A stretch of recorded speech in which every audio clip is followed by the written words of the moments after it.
महाराष्ट्र में रोजगार, किसान और विकास पर चंद्रशेखर बावनकुले ने बड़ी प्रतिक्रिया दी है। उन्होंने रोजगार स्थानीयों को देने, किसानों को हर संभव मदद और महंगाई पर नियंत्रण का भरोसा जताया। साथ ही नागपुर में ड्रग्स और ट्रैफिक नियमों को लेकर सख्त कदम उठाने की बात कही है, जिससे कानून व्यवस्था और भी मजबूत होगी। जनगणनेमध्ये या देशात राहणाऱ्या लोकांना जनगणनेमध्ये भाग घेता येतो। बांगलादेशी किंवा परदेशी कुणी व्यक्ती असेल त्याला जनगणनेत भाग घेता येत नाही।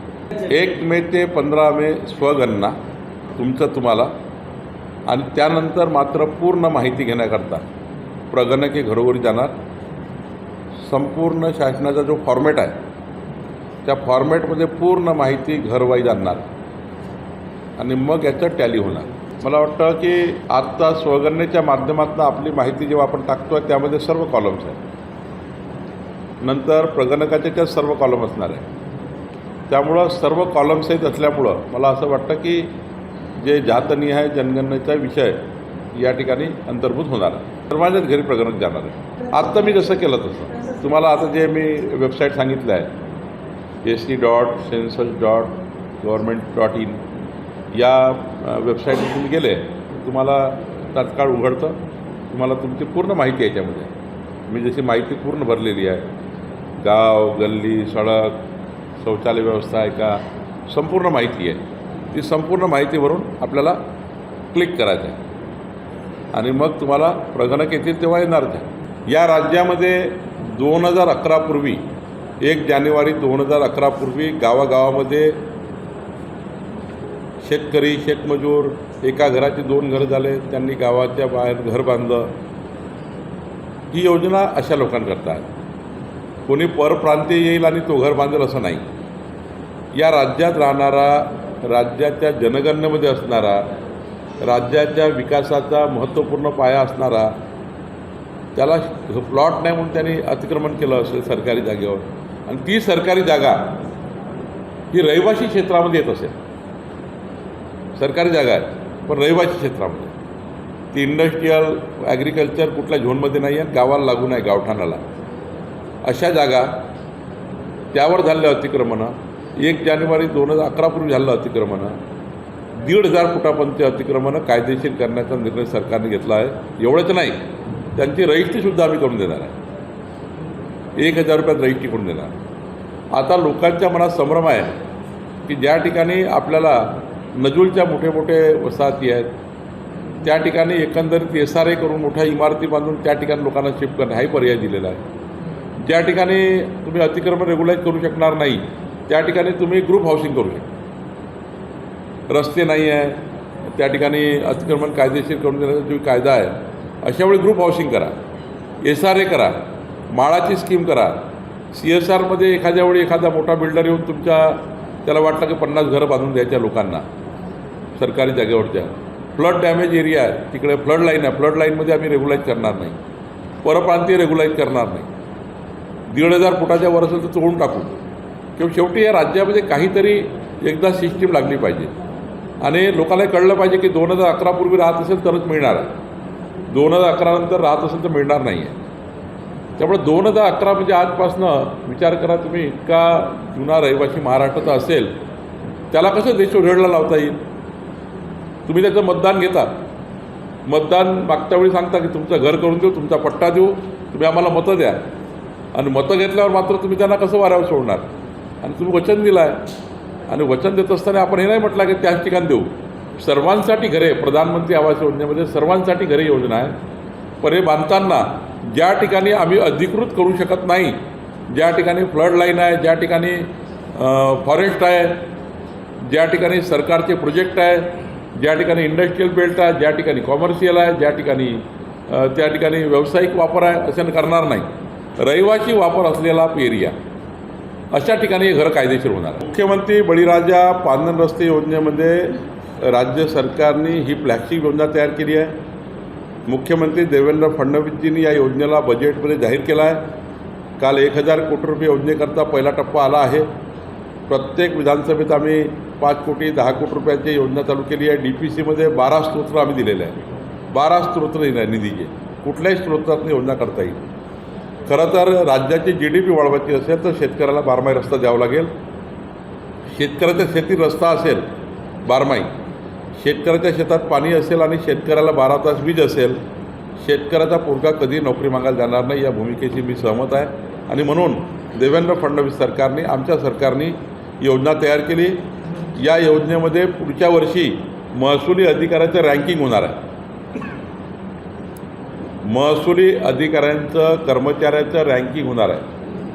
तलाट्यापासून तर डेप्युटी कलेक्टरपर्यंत, डेप्युटी कलेक्टरपासून तर विभागीय आयुक्तापर्यंत आम्ही रँकिंग करणार आहोत. आणि ज्याने उत्कृष्ट काम केलं त्याचा सन्मान तर करणारच आहे. पण ज्यांनी एवढ्या मोठ्या फ्लॅगशिप योजनेमध्ये शेतकरी शेतमजुराला श्रीमंत बनणारी योजना, कारण या शेतीमध्ये रस्ता आला तर 2 पिकं येणार आहे शेतकऱ्याकडे. आणि शेतकऱ्याच्या या रस्त्याने दोन्ही कडेला झाडं लावायचे आहेत. 300 कोटी झाडं जे लावायचे आहेत. रस्ता उघडा करणे, रस्ता खुला करणे, दोन्ही बाजूला त्या ठिकाणी झाडं लावणे, बाउंड्री फिक्स करणे आणि या रस्त्यांना मजबूतीकरण करणे, या सर्व गोष्टी आम्ही केलेल्या आहे. जो अधिकारी, महसूल अधिकारी या योजनेला सहकार्य करणार नाही त्याची आम्ही रँकिंग करणार आहोत. ती जर यादी केली ती फार मोठी आहे. त्यामुळं आपले लोक विदेशातही खूप आहे, आपले लोक इतर राज्यात आहे, आपले लोक महाराष्ट्राचे लोक हे अनेक राज्यामध्ये चांगल्या उच्च स्थानावर आणि आहे. फक्त आता हा इंटर राज्यातला प्रश्न असल्यामुळं ही तर आज गणना करता येणार नाही की बाबा इथला रोजगार तिथे, तिथला रोजगार तिथे. आता हे गोष्ट खरी आहे की आपलं सरकार हे 17 लाख कोटी रुपयाचे नवीन MOU करून या राज्यातल्याच लोकांना रोजगार मिळावा, शेती उद्योग व्हावेत याकरता आपण अनेक योजना करतो आहे, पायाभूत सुविधा उपलब्ध करतो आहे. पण ही गोष्ट खरी आहे की आपल्याला अधिक या ठिकाणी स्थानिक लोकांना 80% रोजगार मिळावा याकरताची भूमिका जी राज्य सरकारने कायदा करून केलेली आहे त्या भूमिकेला अजून जास्तीची त्या ठिकाणी त्या भूमिकेला अजून मजबूत करण्याची गरज आहे. तर मला वाटतं की 80% रोजगारांना स्थानिक लोकांनी त्या ठिकाणी रोजगार केला पाहिजे. जसं नागपूरमध्ये बघा आपण की साधारण पकडलं तर नागपूरमध्ये जे काही प्रकल्प आहेत तो स्थानिकच त्या ठिकाणी मोठ्या प्रमाणावर रोजगार लोकांना उपलब्ध झाला आहे. काही ठिकाणी मात्र जिथे थोडा जास्त मॅनपॉवर लागतो, जिथे पहिल्या टप्प्याचं बांधकाम आहे, जसं आता कोराडी वीज प्रकल्प आहे, या वीज प्रकल्पामध्ये ज्याचं कॉन्क्रीटचं बांधकाम आहे, इरेक्शन आहे, फॅब्रिकेशन आहे, याच्यामध्ये हाय स्किल्ड टेक्निशियन लागतात, हाय स्किल्ड इलेक्ट्रिशियन लागतात, हाय स्किल्ड वेल्डर लागतात. समजा तो महाराष्ट्रात नसेल तर बाहेरून येतो, तिथे हाय स्किल्ड काम असतं, याच्यात टेक्नॉलॉजीमध्ये वेगवेगळ्या कंपन्या एक्सपर्ट आहेत, त्यामुळे ते लोक आपले घेऊन येतात.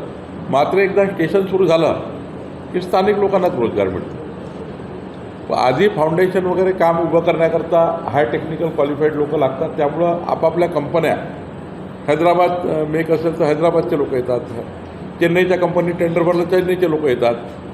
ते स्थानिक जे पहिला ढाचा तयार करण्याकरता मात्र वेगवेगळ्या राज्याचे लोक या ठिकाणी येतात. मात्र प्रोजेक्ट पूर्ण झाल्यावर त्या प्रोजेक्टची करता लागणारा माणूस हा स्थानिक असतो. माननीय मुख्यमंत्री देवेंद्र फडणवीसजींनी मागच्या अधिवेशनात जाहीर केलं होतं की आमचं सरकार ड्रग्स विरुद्ध एक मोठी मोहीम घेऊन येत आहे. याचाच भाग म्हणून आमचे नागपूरचे कमिशनर श्री रवींद्र सिंगलजी यांनी, पोलीस कमिशनर यांनी एक आज नवीन तंत्रज्ञान महाराष्ट्रामध्ये पहिल्यांदा आणलेलं आहे. ही अशी मशीन आहे की तुमचं या ठिकाणी तुमच्या तोंडामध्ये ही चेक करताना तुम्हाला ही मशीनमध्ये जसं आपण ड्रंक्स अँड ड्राईव्हची टेस्ट करतो त्याप्रमाणे आपल्या तोंडामध्येच ही मशीन टेस्ट करतील आणि तुम्ही त्या मशीनच्या माध्यमातून जेव्हा त्याचे टेस्ट होईल,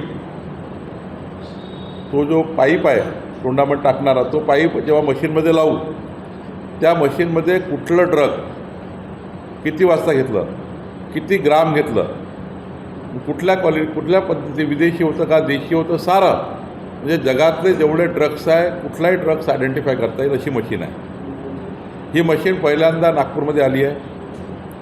ही मशीन आम्ही मोठ्या प्रमाणावर आता लॉन्च करणार आहे. DPCच्या नाविन्यपूर्ण योजनेमध्ये 15 मशीन पुन्हा देण्याचा निर्णय केला आमचे कलेक्टर आणि आम्ही.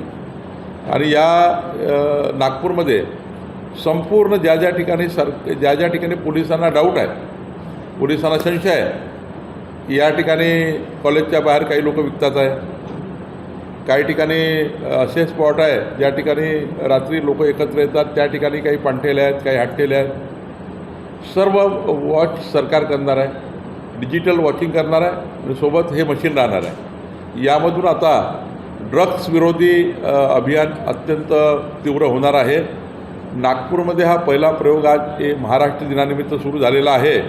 मी पोलीस कमिशनर रवींद्र सिंगल यांचे आभार मानतो, अभिनंदन करतो. मी स्वतः या आठवड्यात एक बैठक घेईल आणि या सर्व 5ही अधिकारी याच्यामध्ये इन्व्हॉल्व आहे. 5 विभाग, 5ही विभागाची बैठक घेऊन त्या ठिकाणी हे अतिक्रमण काढून ॲक्सिडेंटमुक्त नागपूरकरता आपण काम करू. एक महत्त्वाची गोष्ट आहे, नागपूरमध्ये नागपूर शहर पोलिसांचं ऑपरेशन यू टर्न पुन्हा एकदा सुरू झालेलं आहे.